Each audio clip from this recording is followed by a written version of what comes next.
পুরো পৃথিবী শোকে আচ্ছন্ন। শেষ বিদায় জানানো হচ্ছে মুসলিম উম্মার অন্যতম লিডার, স্কলার। 40 বছর ধরে প্রায় একটি দেশকে আধুনিক সভ্যতা, জ্ঞান বিজ্ঞান এবং ইসলামের আলোকে রূপান্তরিত করা একজন মহাপুরুষ, আয়াতুল্লাহ আলী খামেনি।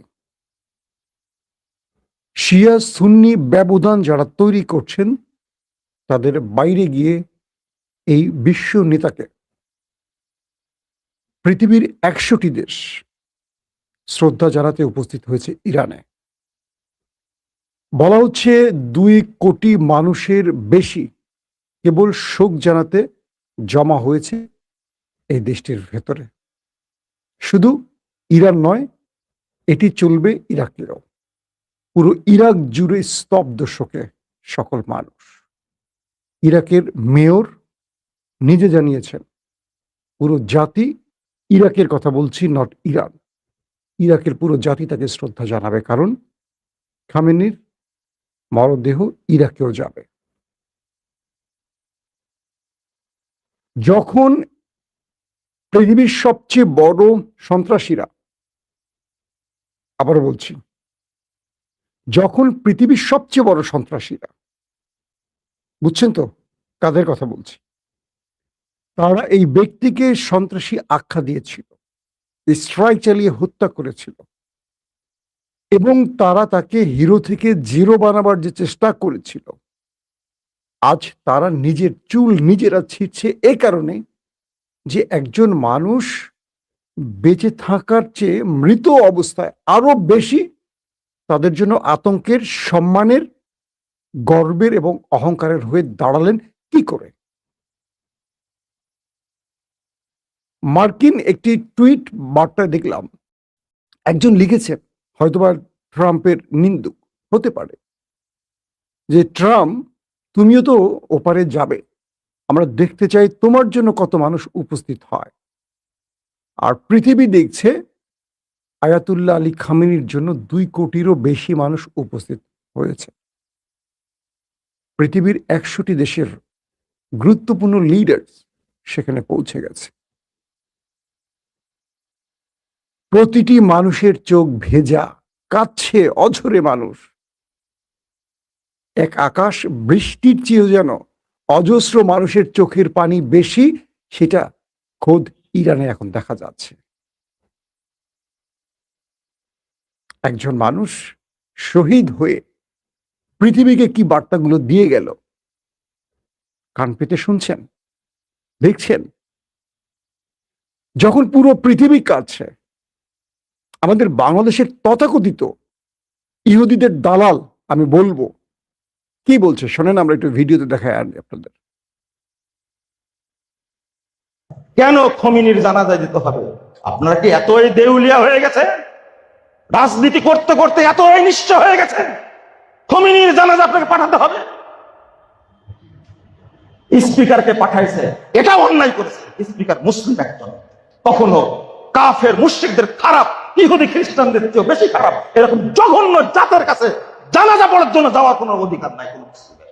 আমি মনে করি স্পষ্ট কথা, এদের সাথে, এই শিয়া রাফেজিদের সাথে আমাদের কোনো আপোষ নেই। এই রাফেজি খমেনি চলে গেল 9 তারিখে জানাজাতে, না? আমি পুরো বক্তব্যটা শোনাতে চাই না, আমার ফেসবুকে পাবেন, আমি দিয়েছি। দাড়ি, পাঞ্জাবি, টুপি, দেখেছেন? একটা ছোট ঘটনা শোনাই আপনাদের। বাইতুল মুকদ্দাস যে মুক্ত করেছিলেন, মনে আছে? সালাউদ্দিন আইয়ুবীর নাম। সালাউদ্দিন আইয়ুবী তিনি যখন, মানে কি বলবো, তার শাসন ভার পরিচালনা করতেন, বিভিন্ন জায়গায় তার গোয়েন্দা পাঠাতেন। তো একবার 2 গোয়েন্দা এসে তাকে জানালো, সালাউদ্দিন আইয়ুবীকে, যে মুসলমানরা আর জিহাদের ময়দানে যেতে চায় না, কারণ মুসলমানদের স্কলাররা মসজিদে মসজিদে মুসলমানদেরকে জিহাদকে জঙ্গি বা মৌলবাদী ব্যাখ্যা দিয়ে পুরো অঞ্চলে আমাদের স্কলাররা মুসলমানদেরকে বোঝাচ্ছে যে এই যুদ্ধ করা এগুলো হলো জঙ্গির কাজ, মৌলবাদীদের কাজ। এখন যেটা আমাদের দেশে দেখেন না, আলেমদেরকে ইসলামিস্টদের জঙ্গি বা মৌলবাদী বলে। আওয়ামী লীগ 15.5 বছর বলেছে, এখনো কেউ কেউ বলে, শুনছেন না আপনারা? তো সালাউদ্দিন আইয়ুবী বলছে কারা এটা করে? তো তার গোয়েন্দারা বললেন যে এমন এমন এমন কয়েকজন আছেন। তো একবার সালাউদ্দিন আইয়ুবী একটি মসজিদে, ওই যে যেই স্কলার চমৎকার করে এই কথাগুলো বলছেন যে লড়াই করা হলো জঙ্গিদের কাজ, মৌলবাদীদের কাজ, মুসলমানরা এখন মসজিদে থাকবে, মসজিদে মসজিদে মানুষের দাওয়াত প্রচার করবে, আর লড়াইয়ের ময়দানে যেতে পারবে না। তো সালাউদ্দিন আইয়ুবী সেই মসজিদে গেলেন পোশাক পরিবর্তন করে এবং তার পরিচয় লুকিয়ে। তো মসজিদে যখন মিম্বারের খুব কাছে বসলেন সালাউদ্দিন আইয়ুবী, বসে তিনি ওই ব্যক্তির আলোচনা শুনছেন। ধরেন শুক্রবার জুমার নামাজের খুতবায় দুর্দান্ত করে কোরআন হাদিসের একটার পর একটা রেফারেন্স দিচ্ছে, প্রতিটা কোরআন হাদিসের রেফারেন্স তার মুখস্থ। বুঝতে পারছেন? অসাধারণ এক স্কলার, দেখতেও সেই রকম চেহারা, প্রতিটা লাইন বলতে পারেন। প্রতিটা কোরআনের আয়াত এবং হাদিসের ব্যাখ্যা দিয়ে তিনি বোঝাচ্ছেন কেন মুসলমানরা জিহাদের ময়দানে যাবে না, কেন মুসলমানদের জিহাদের ময়দানে যাওয়া হারাম, লড়াই করা হারাম, রক্তপাত করা হারাম, তিনি ব্যাখ্যা দিচ্ছেন। তখন সালাউদ্দিন আইয়ুবী তাকে বললেন, আপনার হাতটা বাড়ান, আমি আপনার হাতটা একটু দেখতে চাই। কারণ তিনি তো ইহুদি খ্রিস্টানদের সাথে লম্বা যুদ্ধ করেছেন। তিনি হাত দেখে একটা বিশেষ চিহ্ন খুঁজে পেলেন এবং পকেট থেকে খঞ্জর বের করে একটা কোপে সেই স্কলারের হাতটা কেটে ফেললেন। তিনি ছিলেন কে জানেন? ইহুদিদের এজেন্ট। মানে ইহুদিরা এরকম মুসলিম স্কলার বানিয়ে মুসলমানদের মধ্যে পাঠিয়েছে যাতে করে মুসলমানরা লড়াইয়ের ময়দানে আর না আসে, কারণ তখন মুসলমানদের সাথে কেউ লড়াই করে পারতো না। বুঝতে পারছেন? তো আমাদের সাম্প্রতিক সময় বাংলাদেশের অবস্থা দেখেন, যারা একটু ইসলামিস্ট, যারা একটু হুজুর বা যারা আল্লাহ খোদাকে বিশ্বাস করে, তাদেরকে কি বলা হয়? তারা নাকি জান্নাতের টিকিট বিক্রি করে, একটা রিউমার ছড়ানো হয়। কেউ বলে কেউ নাকি এরা নাকি জাহাজের টিকিট বিক্রি করে, কেউ বলে। এই যে ইসলামিস্টদেরকে বিভিন্ন তকমায় ন্যারেটিভে আটকানো হয়, কাজগুলো কিন্তু ওই ইহুদিদের শেখানো পরিকল্পনা থেকে হয়। এই আলেমের বক্তব্য শুনছেন? তিনি বাংলাদেশ সরকারের স্পিকার এবং জামাত ইসলাম দুজনের সমালোচনা করছে যে ওরা কাফের, ওদের জানাজা যাওয়া নাকি হারাম। এই বক্তব্যই তো আমেরিকা চায়, এই বক্তব্যই তো ইসরায়েল চায়। সেই ইসরায়েল আমেরিকা খুশি হয় এমন বক্তব্য দিচ্ছেন আমাদের আলেম সাহেব। তাকে সবাই চেনেন, আমি নামটা উচ্চারণ করতে চাই না। বুঝতে পারছেন? লম্বা পাঞ্জাবি, দাড়ির মধ্যে কি থাকতে পারে? পাঞ্জাবি দেখে আর কোরআন হাদিসের ভুল আয়াত শুনে কেউ ভাববেন না এরা বেহেশতের টিকিট দেবে, জাহাজের টিকিট দেবে। কেউ ওটা ভাববেন না। মনে রাখবেন, পৃথিবীতে মুসলমানদেরকে বিভাজিত করার জন্য ওরা এরকম হাজারো স্কলার তৈরি করে রেখেছে। আপনারা বলেন জাকির নায়েক ইহুদিদের দালাল, যারা এই কথাটা বলে তারাই আসলে ইহুদিদের দালাল, হয়তো আপনি জানেন না। আসেন মূল প্রশ্নে আসি। পুরো বিশ্ব নেতারা আসছেন কোথায়? ইরানে। পুরো অনুষ্ঠানটা ইরান এত চমৎকার ভাবে গুছিয়ে প্রচার করছে, আপনি কল্পনা করতে পারবেন না। এত এত রাষ্ট্রনায়ক, এত এত মানুষের মধ্যেও পুরো ইরান এমন একটি দিক প্রমাণ করছে। দেখেন, প্রতিটা দেশ যখন খোমেনির কফিনের সামনে দাঁড়াচ্ছে, তখন এক একটি দেশের জন্য এক একটি কোরআনের আয়াত তেলাওয়াত করা হচ্ছে। বুঝতে পারছেন? এক একটি দেশের জন্য এক একটি কোরআনের আয়াত তেলাওয়াত করা হচ্ছে। সেই কোরআনের তেলাওয়াতের মধ্যে মূল মেসেজ ইরান দিয়ে দিচ্ছে। যখন সৌদি আরব শোক জানাতে গেল, তাদের প্রতিনিধি পাঠালো, তখন কি হলো দেখেন। সেখানে প্রথম আমরা আফগানটা দেখি। যখন আফগানের প্রতিনিধি গেল শোক জানাতে, তাদের প্রতিমন্ত্রী আফগানের আমির খান মুত্তাকিন এবং তাদের পুরো টিমটি সেখানে গেল। তখন সেখানে যেই তেলাওয়াত হচ্ছে, কারি সাহেব তেলাওয়াত করছেন, সেটি হলো সূরা ফাতার প্রথম আয়াত। আল্লাহ রাব্বুল আলামিন সেখানে বলছেন, নিশ্চয়ই আমি আপনাকে, আল্লাহ রাসূলকে বলছেন, একটি পরিপূর্ণ বিজয় দান করেছি। মানে 20 বছর পর আফগান আমেরিকার বিরুদ্ধে বিজয় পেয়েছে। আর এটাকে ইঙ্গিত করে বলছেন, এই অনুষ্ঠানে কারি সাহেব এই আয়াতটি পড়ছেন আফগানদেরকে প্রশংসা করে যে আল্লাহ তাদেরকে একটা বিজয় দান করেছে। আসেন, যখন সৌদির প্রতিনিধি দল আসলো তখন সেখানে কারি সাহেব পড়া শুরু করলেন সূরা আল ইমরানের 13 আয়াত। কি বলা আছে? তোমাদের জন্য ইতিমধ্যে দুটি বাহিনী মুখোমুখি হওয়ার মধ্যে একটি নির্দেশ ছিল, অর্থাৎ তোমাদের সামনে দুটো বাহিনী মুখোমুখি হয়েছে, একটি আল্লাহর দল বা ইমানদারদের দল আর একটি কাফেরদের দল। খেয়াল করবেন, তো একটি আল্লাহর পথে যুদ্ধ করছিল, অন্যটি কাফেরদের পক্ষে যুদ্ধ করছিল। তারা নিজেদের চোখে দেখছিল, অর্থাৎ সৌদি আরব দেখছিল আমেরিকা ইসরায়েল যুদ্ধ করছে, মানে কারা কাফের আপনারা তো বুঝতে পারতেছেন। সৌদি আরব, কাতার, কুয়েত, বাহরাইন, জর্দান সবাই দেখছিল। এটাকে বোঝাচ্ছে একটি আল্লাহর পথে যুদ্ধ করছিল, অন্যটি কাফেরদের পক্ষে। তারা নিজেদের চোখে দেখেছিল যে তাদের সংখ্যা তাদের নিজেদের সংখ্যার চেয়ে দ্বিগুণ ছিল। অর্থাৎ আরব দুনিয়া বসে বসে দেখছিল ইরানের চেয়ে আমেরিকা ইসরায়েলের সংখ্যা অনেক বেশি ছিল এবং তাদের সংখ্যা তাদের সংখ্যার চেয়ে দ্বিগুণ ছিল, এটা বলা হচ্ছে আয়াতে। কিন্তু আল্লাহ যাকে ইচ্ছা তাকে বিজয় দ্বারা সাহায্য করে। এই দ্বিগুণ সংখ্যা নিয়েও ওরা বিজয় লাভ করেনি, বিজয় লাভ করেছে ইরান। এবং তোমরা কাফেরদের পক্ষ অবলম্বন করছো, আল্লাহ বলছে, অর্থাৎ আরবরা পুরো কাফেরদের পক্ষে অবস্থান করছিল। এই আয়াত সৌদির হৃৎপিণ্ডে আঘাত করছে কিনা বলেন, আপনারা বলেন। এই আয়াত দিয়ে কি বুঝেছেন? এটা কি বানোয়াট কথা না আল্লাহর কোরআনের আয়াত? সৌদিরা কাদের পক্ষে ছিলেন দেখেন, কি মেসেজ ইরান দিচ্ছে। আসেন আপনাদেরকে আরেকটি দেখেন, বাংলাদেশের বিরোধী দল মানে জামায়াত ইসলামী যখন গেছে সেখানে সেখানে কারি সাহেব কোন আয়াতটি পড়লেন? সেখানে বললেন, আর যারা আল্লাহর পথে নিহত হয়েছে তাদেরকে কখনো মৃত মনে করো না, বরং তারা তাদের রবের কাছে জীবিত এবং জীবিকা লাভ করে। অর্থাৎ যারা শাহাদাত বরণ করে তাদেরকে মৃত বলা নিষেধ করেছেন আল্লাহ। তারা আল্লাহর কাছে জীবিকা পেয়ে থাকে, তারা মৃত নয়। দুটো জিনিস খেয়াল করেন, জামাতের শীর্ষ নেতাদের ফাঁসি দেওয়া হয়েছে না? তারা তো শাহাদাত বরণ করেছে, ধারণা করা যায়, কারণ তারা ইসলামের জন্য লড়াই করেছে। আবার খেয়াল করেন, সাম্প্রতিক সময় বাংলাদেশে 1400 থেকে 2000 ফ্যাসি বিরোধী আন্দোলনের আমাদের ভাইয়েরা প্রাণ হারিয়েছে। অর্থাৎ আওয়ামী লীগকে সরিয়েছে যে যুবকরা শাহাদাত বরণ করেছে একটি নতুন বাংলাদেশের রূপ দিতে, আমাদের জুলাই যোদ্ধারা। এই আয়াতটি কি তাদের সাথে মিলছে না? প্রতিটি দেশের জন্য ইরান এত সুন্দর সুন্দর আয়াতগুলো রেডি করে রেখেছে। কোনো কিছুতে মার দেয়া লাগে না, একটা অ্যাটম বোমা মারা লাগে না, একদম কোরআনের আয়াত দিয়ে দুর্দান্তভাবে মেসেজ দিয়ে দিয়েছে, শিক্ষা দিয়ে দিয়েছে।